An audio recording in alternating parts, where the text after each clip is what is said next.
फिर से कुरुक्षेत्र में देखे अर्जुन भगवान के चरणों में लेटा हुआ है और कह रहा, महाराज शाधिमाम त्वाम प्रपन्नम, मैं पूरी तरह से आपकी शरण में आ गया हूं, इसलिए अब आप मुझे सिखाइए, आप मुझे जीवन का दर्शन दीजिए। और फिर दूसरा अध्याय सांख्य योग है, उसमें अनेक प्रकार से वेदांत की बात कहने का प्रयत्न किया गया है। और तीसरा अध्याय है वो कर्मयोग। हम सब लोगों के लिए तो जीवन में कर्मयोग बहुत आवश्यक है, इसलिए कर्म की महिमा भगवान बताने का प्रयत्न करेंगे तीसरे अध्याय में।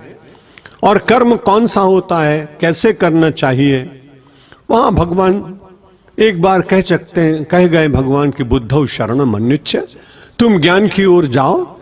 अब ज्ञान के बाद फिर कर्म की बात, ज्ञान तो सीमा है, इसलिए अर्जुन बड़े अटपटे स्थिति में पड़ने के बाद में और फिर भगवान से कहता है, महाराज आप बहुत अच्छे हैं, लेकिन તમે गोल गोल बातों करो छो ने मने सारू लगतुं नथी, सीधी सीधी बात बताओ। जैसी चेत कर्मणस्ते, आप ये कहते हैं कि कर्म जो है बहुत बड़ा है, मता बुद्धि तो तदेकम वद निश्चित्य ये न श्रेयो में आपने आम।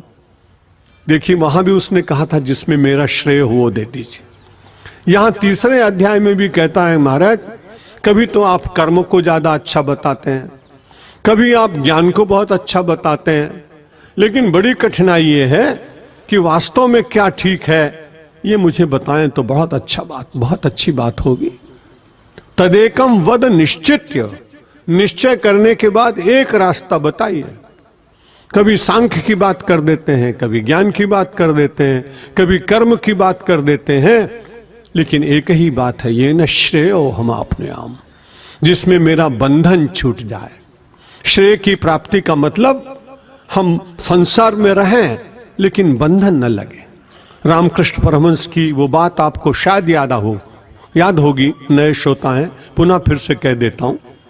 उनके पास वो साधक गया, उसने कहा, महाराज संसार में कर्म कैसे करना चाहिए। रामकृष्ण देव ने कहा, ये सब बातें तो विवेकानंद से पूछा करो। अरे मैं तो बिना पढ़ा लिखा साधु हूं। बोले नहीं, मैं तो आपके चरणों में श्रद्धा है, आप मुझे बताइए मुझे कैसे संसार में रहना चाहिए। रामकृष्ण परमहंस ने कहा कि देखो सामने फणस है, फणस एक फल होता है जिसको हम लोग कटहल कहते हैं हिंदी में, गुजराती में आप उसको फणस कहते हैं। वो फणस फल ले आया, बोले प्रवचन कोई ज्ञान कोई उपदेश की बात बताते, सेव संतरा आम केला मंगाते तो ठीक है, फणस मंगाया, तो फणस फल मंगाया, बड़ा था। रामकृष्ण देव ने कहा इसके 2 टुकड़े कर दे। उसने 2 टुकड़े किए तो उसमें से निकलना वाला जो दूध और रस था वो उसके हाथों में इतना चिपक गया कि उसको बार बार वहीं दृष्टि जाती। वो चुपचाप बैठा रहा। रामकृष्ण देव फिर भी कुछ बोले नहीं। इतने में एक दूसरा व्यक्ति आया, उसने कहा भाई एक फणस के 4 टुकड़े करने हैं।